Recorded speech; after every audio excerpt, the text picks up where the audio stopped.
Hello student, good afternoon. देखिए, आज हम आप लोगों को टीडी ट्रांसमिशन डिस्ट्रीब्यूशन का चैप्टर 4 लेकर आए हैं। संचार लाइनों के संरचनात्मक लक्षण, constructional feature of transmission line. देखिए, ये चैप्टर आप लोगों को मैंने 3 कंप्लीट कर दिया था। ये हमारा चौथा चैप्टर है। तो सबसे पहले हम देखेंगे सपोर्ट, जिसे हम बोलते हैं आलम। तो देखिए, जो हमारा ओवरहेड लाइन होता है उसको क्षैतिज स्थिति में साधने वाली जो ऊर्ध्वाधर युक्ति होती है उसको हम सपोर्ट कहते हैं।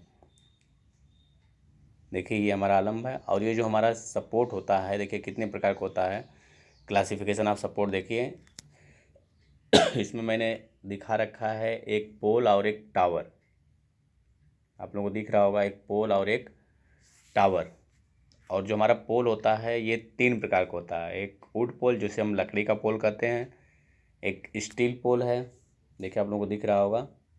हमारा जो है वुड पोल है, स्टील पोल है और सीमेंट पोल है। और जो टावर होता है ये 2 प्रकार का होता है।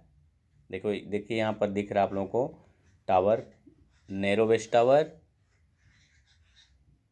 और एक होता है हमारा ब्रॉड बेस लैटिस टावर। तो नैरो बेस में क्या होता है कि जो हमारा टावर होता है ये थोड़ा सा सिकुड़ा हुआ होता है। ये आपने देखा होगा, यहाँ पर ये इंसुलेटर लगे होते हैं। तो ये जो हमारा नैरो बेस है। अब ब्रॉड बेस में क्या होगा कि यहीं जो है कि बिल्कुल फैला हुआ होगा। तो 2 प्रकार का होता है, नैरो बेस और ब्रॉड बेस। देखिए यहाँ पर हमने SLCT लिखा हुआ है, DLCT लिखा हुआ है। तो SLCT का मतलब होता है सिंगल लाइन सर्किट टावर। जो यहाँ से आप लोगों को SLCT दिख रहा है, SLCT दिख रहा है जो सिंगल लाइन सर्किट टावर है। DL क्या है, डबल लाइन सर्किट टावर। अब सिंगल लाइन सर्किट क्या होती है, डबल लाइन सर्किट क्या होती है। सिंगल लाइन सर्किट का मतलब होता है कि टावर से, अगर उसमें से आप देखे होंगे कि टावर से जो है कि इस तरह से अगर हमारा जो है कि वायर जाए, ये हमारा टावर है, एक बार इधर चला जाए, एक बार इधर से, एक बार मान लेते हैं इधर से ही कहीं से जा रहा, तो ये जिसमें से ये 3 बार जा रहा है, तो ये 3 बार जा रहा है, ये सिंगल लाइन सर्किट है। अगर इसी में से हमारा 6 बार जाएगा तो डबल लाइन सर्किट हो जाएगी। और इससे अगर इसी पोल से 9 बार जा रहेगा तो ट्रिपल लाइन सर्किट हो जाएगी। इस तरह से 3-3 का जो पेयर बनाया जाता है। इसके बाद देखिए हमारा जो पोल हो, यहाँ पर पोल के बारे में बताया कि पोल हमारा 3 प्रकार का होता है, वुड पोल, स्टील पोल और सीमेंट कंक्रीट पोल। तो जो वुड पोल होता है ये हमारा 2 प्रकार का होता है। एक हमारा होता है सिंगल वुड पोल और एक होता है डबल वुड पोल। देखिए आप लोगों को दिख रहा होगा, ये जो पोल है हमारा क्या है, ये सिंगल वुड पोल है और ये क्या है, डबल वुड पोल है।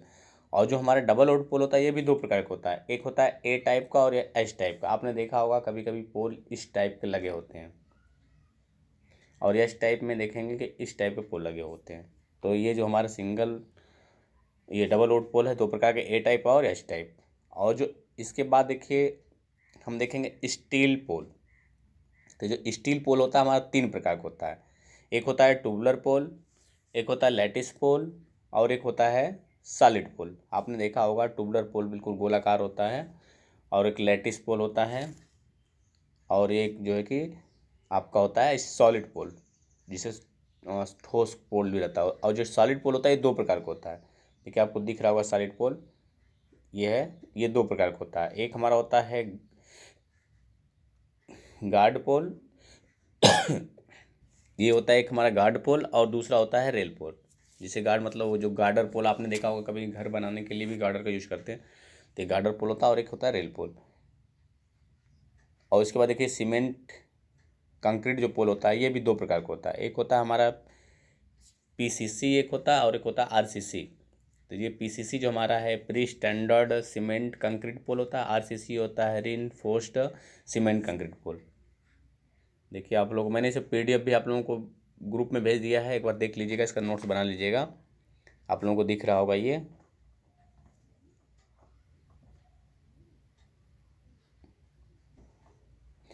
देखिए उसके बाद हम देखेंगे ओवरहेड लाइन के सहायक अंग, मतलब ओवरहेड लाइन के कौन कौन से सहायक अंग होते हैं। तो ओवरहेड लाइन के सहायक अंग देखिए, तो हम जानते हैं कि वैद्युत संचरण के लिए ओवरहेड लाइन के लिए निम्नलिखित सहायक अंग होते हैं कौन कौन। देखिए इसमें क्या है, पहला हम लिखा है सपोर्ट।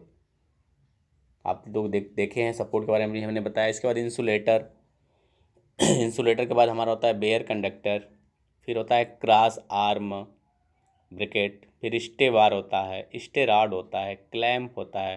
देखिए हमने एक लिखा हो मिसलेनियस आइटम्स। अब मिसलेनियस आइटम में क्या होगा है, यहाँ पे मैं दिखा रहा आप लोगों को। ये देखिए गैम्पल लेट है ये आप लोगों का, जिससे है फेज प्लेट हो गया, बारबेट वायर हो गया, डेंजर बोर्ड हो गया, जम्फर हो गया। आप लोग जो ट्रेनिंग किए होंगे तो सारी चीज़ें देखे होंगे। जो आप लोगों का 28 दिन का ट्रेनिंग था, समर ट्रेनिंग, तो उसमें आपने सारे चीज़ पावर हाउस में गए होंगे, तो ये सारी चीज़ आप लोगों को दिखे होंगे। तो यहाँ पे देखिए मैंने लिख रखा है। अब हम देखेंगे यहाँ से, ये हमारे जो है कि ओवरहेड लाइन के सहायक अंग हैं। ये सारी चीज़ें जो ओवरहेड लाइन में लगे होते हैं। अब इसके बाद देखिए हम सबसे पहले पढ़ेंगे वुड पोल। अभी आपने देखा वुड पोल, सीमेंट कंक्रीट पोल, और आपने देखा था टावर। तो पोल और टावर देखा था, तो पोल में आपने देखा था कि आपका जो है कि वुड पोल था, स्टील पोल था और सीमेंट पोल था, और टावर में आपने नैरो बेस और ब्रॉड बेस देखा था। अब हम यहाँ देखेंगे सबसे पहले वुड पोल क्या होता है। वुड पोल के लिए आप लोग जानते हैं कि साल, चीड़, शीशम, बबूल, ये सब के जो वृक्ष होती है ना, इनके जो होता है पोल बनाए जाते हैं। अब इसके ऊपर क्या होता है कि एक गोल सा जो है कि टेपरित मतलब कर दिया जाता है, ताकि ऊपर से जो अगर पानी उनी बरसे तो उससे उसकी धूप से, वर्षा से बचाव कर सके। और ये जो टोपी होती है टेपित की जाती है, जस्तेदार लोहे की टोपी होती है, ठीक है। और लकड़ी के खंभे जो होते हैं मुख्यतः दो प्रकार के होते हैं, आपने देखा था, एक सिंगल वुड पोल और डबल वुड पोल। और डबल वुड पोल के बारे में बताया था कि ए टाइप और एच टाइप होता है। देखिए यहाँ पर आप लोगों को दिख रहा होगा सिंगल वुड पोल और डबल वुड पोल। हम देखते हैं यहाँ पर specification of single wood pole. Single wood जो हमारा वुड पोल है, इसका स्पेसिफिकेशन देखेंगे तो देखिए पृथ्वी से जो इसकी समानता ऊंचाई होती है 7 से 11 मीटर, और अधिकतम स्पैन का मतलब होता है एक पोल से दूसरे पोल के बीच की दूरी। मान लेते हैं कि हमारा एक लकड़ी का पोल ये है और एक लकड़ी का पोल है, इन दोनों के बीच की दूरी जो खींचेंगे तार, तो ये स्पैन कहलाएगा। ये जो खींचा गया तार है एक पोल से दूसरे पोल के बीच की दूरी, ये क्या कहलाता है, स्पैन कहलाता है। तो ये क्या होता है, मैक्सिमम अगर लकड़ी का पोल है तो एक पोल से दूसरे पोल के बीच की दूरी कितना रखेंगे, 60 मीटर। इसके बाद देखिए अधिकतम लाइन वोल्टता, यानी उस पर मैक्सिमम 22 केवी की वोल्टेज ले जा सकते हैं। इसके बाद इसकी लाइफ पीरियड देखेंगे। इसकी लाइफ पीरियड जो होती है 15 से 20 साल तक होती है। सेफ्टी फैक्टर इसका 3.5 होता है। शिखर की परिधि, आप देख रहे हैं कि जो हमारा लकड़ी का पोल है, इसके शिखर की परिधि, ये लकड़ी का पोल, तो इसकी ये जो परिधि, ये जो है, ये जो होती है 38 सेमी। और आधार की परिधि, ये जो मोटाई नीचे वाली होती है, ये 66 सेमी की होती है। और गहराई कितनी होती है, 1.2 से 2 मीटर। एक चीज़ और ध्यान दीजिएगा, देखिए जो पोल होता है, कोई भी पोल आप ले लीजिए, मान लेते हैं हमने कि एक पोल, कोई पोल ले लिया, तो हमेशा जितना हाइट पोल की होती है उसका 1/6 भाग जो है ज़मीन के अंदर जाता है। जैसे मान लेते हैं कि हमने जो है कि 12 मीटर का पोल ले लिया, तो 12 में 6 से डिवाइड करेंगे, 1/6 करेंगे, 12 का तो कितना आएगा, 2 मीटर। इसका मतलब पृथ्वी के अंदर कितना इसको गाड़ेंगे पोल को, 2 मीटर तक। अगर 9 मीटर का पोल है, 9/6 कर लीजिए तो 1.5 मीटर आ जाएगा, यानी 1.5 मीटर डाल ज़मीन के अंदर जाएगा। तो जो पोल की हाइट होती है, अगर उसमें 6 से आप डिवाइड कर देंगे तो जो भाग आएगा वहीं पृथ्वी के अंदर जाएगा, बाकी भाग उसके ऊपर रहेगा। ये चीज़ ध्यान रखिएगा। तो अब यहाँ पर क्या है कि इसकी गहराई कितनी होती है, 1.2 से 2 मीटर के अंदर हम ले जाते हैं। तो ये पोल कितना होता है, 7 से 11 मीटर के बीच में होता है।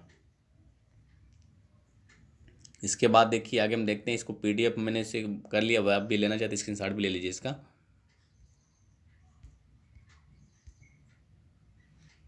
इसके बाद हम देखते हैं डबल वुड पोल। अभी आपने देखा सिंगल वुड पोल तो कुछ खास नहीं था, डबल वुड पोल में आपने देखा था कि डबल वुड पोल दो प्रकार का होता है, ए टाइप और एच टाइप। तो अब हम देखेंगे double wood pole. Double wood pole क्या होता है, इस पोल की जो स्ट्रेंथ सिंगल पोल की तुलना से 2 से 4 गुना अधिक होती है। इसका प्रयोग हम कहाँ करते हैं, टर्मिनल पोल, या जब पोल पर ट्रांसफार्मर को लगाना हो तो उस स्थिति में करते हैं। आपने देखा होगा कि पोल के ऊपर भी ट्रांसफार्मर लगाए जाते हैं, तो वहाँ इसका उपयोग करते हैं। अब हम देखेंगे specification of double pole. Wood pole. तो सबसे पहले डबल वुड पोल में हम ए टाइप का पोल देखेंगे। ए टाइप पोल में क्या क्या होती है, इसका स्पेसिफिकेशन। पृथ्वी से समानता ऊंचाई 11 से 13 मीटर होता है। अधिकतम स्पैन, अभी स्पैन के बारे में बताया मैंने कि एक पोल से दूसरे पोल के बीच की दूरी स्पैन कहलाती है। तो अधिकतम इसका मैक्सिमम स्पैन कितना है, 80 मीटर है। अधिकतम लाइन वोल्टेज कितना ले जा सकते हैं टाइप पर, 66 kV की। लाइफ पीरियड इसका 20 से 25 साल। सेफ्टी फैक्टर 3.5 और इसकी जो गहराई होती है 2 से 2.5 मीटर होती है ए टाइप पोल की। अब हम देखेंगे इसको एच टाइप पोल। तो देखिए एच टाइप पोल में भी मैंने यहाँ लिख रखा है, पृथ्वी से समानता ऊंचाई कितनी होती है इसकी, 12 से 14 मीटर। अधिकतम स्पैन इसका होता है 150 मीटर। अधिकतम लाइन वोल्टेज होता है 132 kV। लाइफ पीरियड इसका होता है 20 से 25 वर्ष। और सेफ्टी फैक्टर इसका होता है, सेफ्टी फैक्टर 3.5 होती है। और इसकी भी गहराई जो है 2.5 से 3 मीटर होती है। अब देखिए हम देखते हैं जो मेरिट्स ऑफ वुड पोल, यानी कि कास्ट खंभों के गुणधर्म। अब ये क्या होता है, इसका गुणधर्म देखिए यहाँ पर दिखा रखा मैंने कि ये विद्युत के कुचालक होते हैं, भार में हल्के होते हैं, परिवहन कीमत कम होती है, कीमत में सस्ते होते हैं, जंगली प्रदेशों में सुगमता से प्राप्त होते हैं। इसके साथ साथ एक स्थान से दूसरे स्थान तक ले जाने में आसानी होती है। इनका स्थापन कार्य सरल होता है। देखिए आप इसका भी स्क्रीनशॉट लेना चाहे तो ले लीजिए। इसके बाद हम देखेंगे काष्ठ खंभों के दोष, इसमें क्या क्या दोष हो सकती है। इसकी यांत्रिक सामर्थ्य जो होती है निम्न होती है। इनमें लचक होती है, अतः तनाव पर झुक जाते हैं। इनमें दीमक लगने का भय रहता है। इनमें आग लगने तथा इनके जलने का भय रहता है। इनका जीवन काल अपेक्षाकृत कम होता है। लगभग 20 वर्ष बाद इस प्रकार की संपूर्ण सिरोपटी लाइन का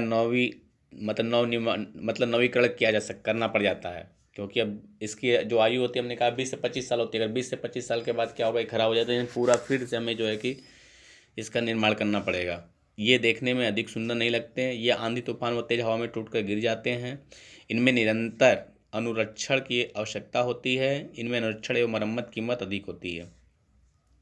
तो इस तरह से देखिए हम चौथा लेसन आप लोगों को बता रहे थे। अब चौथे लेसन का नेक्स्ट वीडियो हम आप लोगों को नेक्स्ट टाइम लेकर आएंगे। तब तक के लिए धन्यवाद।